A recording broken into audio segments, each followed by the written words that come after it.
Jandrei e então, o que está acontecendo no São Paulo é um negócio meio espantoso, por mais que a gente dê risada aqui. O São Paulo está vendendo todo mundo. E tem campeonato ainda pela frente, hein? Não é espantoso, né? Se você reparar o que está sendo o governo Casares, é a dilapidação de patrimônio, que é comum em alguns governantes, né? Como você vender o seu patrimônio a preço de banana. Se vocês encontram paralelos em outros setores da sociedade, eu encontro.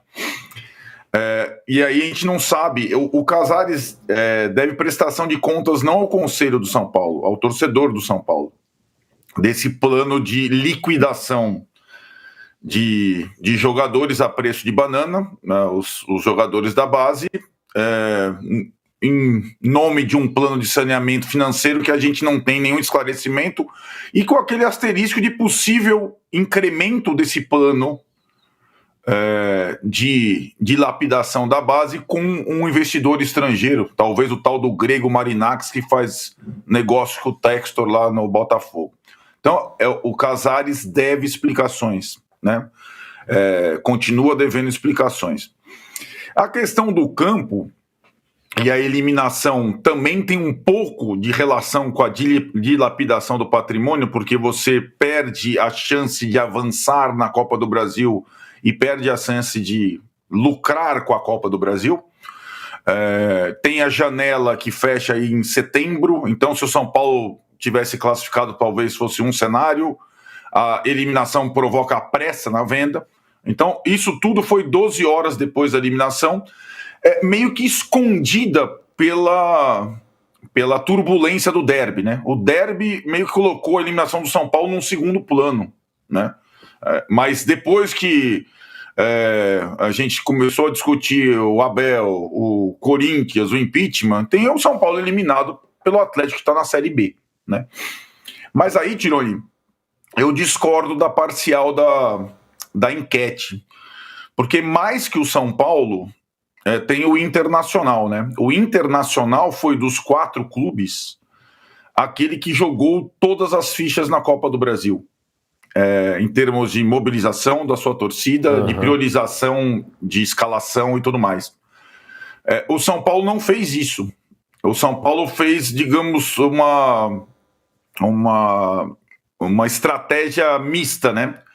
Ele, na semana passada, ele jogou com o time quase que reserva contra o Atlético, priorizando o jogo do Brasileirão contra o próprio Inter, né? No final de semana. E ganhou o jogo do próprio Inter no final de semana com seus principais jogadores. Aí, na volta contra o Atlético, ele colocou mais titulares. Não todos, mas mais titulares. O Inter foi com tudo contra o Fluminense, perdeu para o São Paulo no Brasileiro. E como vai pegar o Flamengo na Libertadores, ninguém no Inter acha que o Inter vai passar pelo Flamengo. E aí passa a ter o Inter a preocupação em não voltar a se aproximar da zona de rebaixamento no Brasileirão. O São Paulo respirou um pouco no Brasileirão e tem a Libertadores, uma possibilidade que o Inter talvez não tenha, avançar de fase. Agora, para avançar de fase, você precisa de jogador. Para avançar de fase, você precisa de jogador e goleiro também, né? Batedor de pênalti. Para avançar de fase, muitas vezes na Libertadores, você precisa de jogador, goleiro e saber bater pênalti e defender pênalti. E foi assim que o São Paulo foi eliminado ano passado da Libertadores. Foi assim que o São Paulo foi eliminado na Copa do Brasil. Quando o São Paulo vai para uma disputa de pênaltis, isso assolava o Palmeiras até pouco tempo, né, Danilo? Ainda assola. Você tem a sensação da derrota, porque você não tem goleiro, ainda mais o Jandrei, e não tem bons batedores. Então, essa é uma situação para terça que vem contra o Nacional de Medellín. E o São Paulo, além de tudo, nessas 12 horas, perdeu um dos seus principais jogadores machucado, mais uma vez, Arboleda. Mais uma vez, um titular machucado do São Paulo às vésperas de um confronto importante.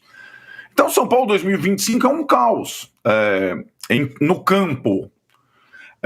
Enquanto a direção tenta mostrar que está controlando as finanças, impedindo grandes investimentos, deixando o elenco mais curto do país, e aí agora está muito claro que as questões principais elas vão além do treinador, né? Que o Crespo está se deparando com muitas coisas que prejudicavam o trabalho do Zubeldia, né? E acho que isso está claro, né? Essas limitações estão claras. E aí, aí você não pode se dar o luxo de ter no elenco curto jogadores caros que não produzem nada. Isso está acontecendo com quase... E o Jandré é mais um desses casos. É um jogador caro, um goleiro reserva caro, que não produz nada, né? Produz. E que aí são discussões saborosas, porque ele conseguiu a proeza de ser um goleiro queimado numa disputa por pênaltis. O melhor momento por goleiro é a disputa por pênaltis. Ele só tem a ganhar com a disputa por pênaltis. É verdade. Talvez ele não pegasse nenhum e a gente não estivesse falando nada aqui sobre isso. Pegar o pênalti é um mérito, né? O Cássio ontem, que o Trajano falou, foi buscar o pênalti e estava 1-0 pro Cruzeiro contra o CRB, ele pegou um pênalti decisivo no tempo normal. Mas o Jandré, além de não pegar, ele quis pegar a bola e bater o pênalti. E ele falhou no gol. Num clube que teve lá o Rogério, que por sinal foi quem indicou a contratação do Jandré, e que um clube que teve o goleiro histórico, tá lançando a camisa do Rogério na semana. Será que o Jandré não pensa nessas coisas? Meu Deus do céu. O que passa naquela cabecinha? Três que tem um monte perguntas de que eu queria barba? fazer pro Arnaldo em relação a isso. Fala. Né? Fala, Trajano. Não é verdade? Não, ele três vai lá perguntas, ele Arnaldo. vai lá e vai bater o pênalti. Primeiro, como é que ele falou a expressão? Dilapidar o patrimônio. Você tirar o Jandré, emprestar, vender, sei lá o quê, é dilapidar o patrimônio? Não, aí não. Primeira pergunta. Não, aí não. Tá, mas ele tem Aí não. E você citou outros dois que não jogam. Um garoto que nunca jogou e o outro que era uma esperança. Muito bem. Não entendo como dilapidar o patrimônio com esses três. Segunda coisa. Foi pênalti pênalti. O Rafael tinha que ser expulso, ele tocou no jogador do Furacão. Eu não sei até agora. O Mauro acha que não, o Danilo acha que sim. Não, mas o Danilo tá de sacanagem. Não tô. É difícil, não é um negócio claro, mas tem uma das câmeras que quando você vê, dá pra ver até a caneleira. A questão é o seguinte, naquela velocidade, qualquer coisa derruba o jogador. Qualquer um que correu e toma um toque por baixo, sabe. Mas não tocou. Tocou, dá pra ver a caneleira do Rafael mexendo, gente. Pode ver. Também acho estranho o cara ia fazer o gol, ele ia se jogar. Ele não ia se jogar, tu. Uma que ele não ia Ele fazer pode o perder gol, o equilíbrio, isso, pode perder o equilíbrio. Ele perdeu o equilíbrio. Ele saltou e perdeu o equilíbrio. Bom, Arnaldo. Gente. Pro Arnaldo. Vamos lá. Se a gente tá discutindo até agora se foi ou não, o cara não pode tomar a decisão de dar um vermelho sem ir ao VAR aos 3 minutos do primeiro tempo. E a Scala era o único árbitro dos 8 jogos que não era FIFA. Esse árbitro, o Felipe, ele não apita em BH, que é a terra dele, porque Atlético e Cruzeiro vetam ele. Ele é péssimo. E a escala dele é suspeita. Quando tem o Petralha querendo vingança lá atrás, babando, você não tem que... você viu como é que estava o ambiente? Você tem que ter um árbitro no campo que seja respeitável, que seja dos melhores, que não se submeta à pressão. E esse árbitro, ele deu um cartão amarelo pro Bobadilha com 20 segundos e expulsou o goleiro com 3 minutos. Não precisa nem falar mais nada, mas isso já Falta a terceira pergunta pro Arnaldo. Isso já foi. A escala diz muito mais do que a atuação do árbitro. Mas fala. Sobre a dilapidação de patrimônio, Trajano, é vender as jovens promessas a preço de banana, como quem vai, para fazer uma analogia, dilapida seu patrimônio em caso de extrema necessidade, vendendo muito pior do que o valor real, e sem saber como será o amanhã, porque uma geração, que é essa geração 2006, que está sendo, você soma os 5, 6 que estão sendo vendidos por um preço ridículo, você não terá no ano que vem mais a geração 2007 com tantas oportunidades. Então você só está pensando em fechar o ano no azul, como está dizendo o Casares, mas a que preço, né? Eu estou quase empurrando para vocês a questão de governantes nossos que fazem... E a privatização é assim. Patrimônio. A privatização desse jeito. Eu tenho uma pergunta, Arnaldo, que eu não tenho visto ninguém falar. Você não acha que o Jandré, além do mais, falhou no primeiro gol? Acho que ele desviou em duas vezes, né? Não? Ali Juca, essa é a questão. Só uma questão. Eu acho que ele não falhou, a bola desvia em cima dele. Eu não embora ele tenha imitado o Muralha, saudoso goleiro do Flamengo, que o Mauro gostava, também de barba, e pular sempre no mesmo canto. Isso. Ele não tem exatamente culpa nos pênaltis não defendidos, mas quando o sujeito, por isso que eu insisto, quando o sujeito decide pegar a bola e cobrar um pênalti numa decisão de forma patética, como ele fez, ele traz toda a responsabilidade. A terceira pergunta que eu não fiz. E por conta disso, ele não vai jogar mais pelo São Paulo. Fala a terceira pergunta é em relação ao pênalti, realmente. Será que no São Paulo não tem nenhum cobrador de pênalti? Pega um cara que chegou agora, o estrangeiro. O outro é o goleiro que engoliu 3 perus, sei lá o quê. E outro... O zagueiro. O Sabino que sai correndo e dá um pulinho como se fosse um ganso, sei lá. Você acha que ele vai enfiar a Raquel? Será que não tem ninguém? Então a escalação foi muito estranha. Muito estranha na hora da cobrança de pênalti. Trio que foi. Será que não tem um atacante lá, um meio de campo que habilitou? Ninguém sabe chutar a bola pro gol, pô? A gente vai pro intervalo, mas antes eu queria só ouvir o Mauro pelo seguinte, ainda sobre essa questão de patrimônio dilapidado e tal.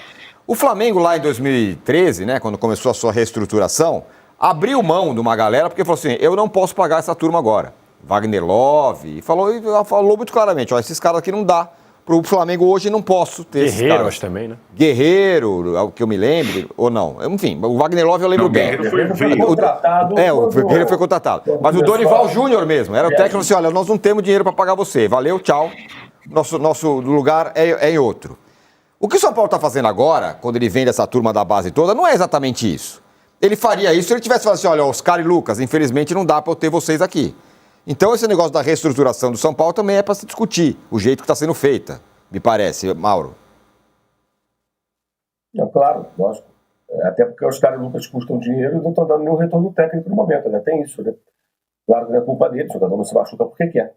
Mas não tem nada a ver isso aí. Nada a ver. Aliás, é bom lembrar, né? Uma coisa é você chegar ao poder e começar a recuperar o clube. A outra é você endividar o clube e depois, agora não vou endividar mais, agora eu vou começar a consertar. E não falar a respeito, que é o que acontece. Exatamente isso. Uma coisa falando. O pior problema da São Paulo é a falta de transparência. É não falar o respeito. No momento desse, se você quer fazer uma reformulação, você tem que ter transparência, porque aí o torcedor compra o seu discurso ou não, e entende o seu mas momento. Pelo menos ele é informado. Mas assim, se o cara chega e fala, estamos quebrados, não temos dinheiro, precisamos fazer isso, para o São Paulo voltar a ser grande, poder comprar, e o torcedor não entender, aí é um problema do torcedor que, não vai entender uma questão que é básica ali, que, deveria entender. Se não entendeu, beleza. Agora, não fala nada. E aí vende um jogador, aí que nem o Tirani falou, tá bom, vai ficar no azul por quê? Se ele falasse assim, eu preciso bater uma meta, porque eu peguei o dinheiro emprestado do fundo, eu tenho tal obrigação a cumprir com o fundo, eu preciso estar no azul agora, eu preciso mostrar... Os caras não falam nada, é um negócio inacreditável. Agora, tem uma curiosidade dessa história do Jandrei. Em que momento se deu o empréstimo dele para o Juventude? Na terceira queda para o mesmo lado? Quando ele pulou pela terceira vez pelo lado errado? A hora que ele bateu, não antes de bater, quando ele pegou a bola para bater, em que momento o telefone tocou? Quer ficar com o Jandrei aí e tal? Verdade, uma boa pergunta. Não é? Eu não consigo, isso para mim é incompreensível. Pelo outro lado também, que aceitar o Jandrei, porque você está precisando muito de goleiro também, né? Pois é, daqueles mistérios do futebol, só para fechar, aí o Juventude é o time que mais toma gols, né? Isso. Tem um saldo negativo absurdo. E agora terá o Jandrei. Daqueles mistérios que eu não consigo entender, porque o Jandrei, não é que o Jandrei falhou desse jogo, o Jandrei, a última aparição dele no ano passado foi ele entregar um gol pro Botafogo, quando o São Paulo estava ganhando o jogo, na última bola. Esse é o Jandrei, todo mundo sabe. Mas por outro lado, eu falei no início do programa aqui, foi 2 noites de goleiros, como personagem. O Everson merece, todo o respeito, né? Porque não só ele defende como ele faz gol. E outro goleiro que vem muito bem, deu uma falhadinha nos dois jogos, mas muito bom, é o Gabriel Brazão. Sim. E outro goleiro que passou, deu a volta por cima é o Cássio. Sim. Que quando começou no Cruzeiro era uma tragédia, fim de carreira, não dá mais, ex-jogador em atividade. Tá magro, né? ágil. Tá indo.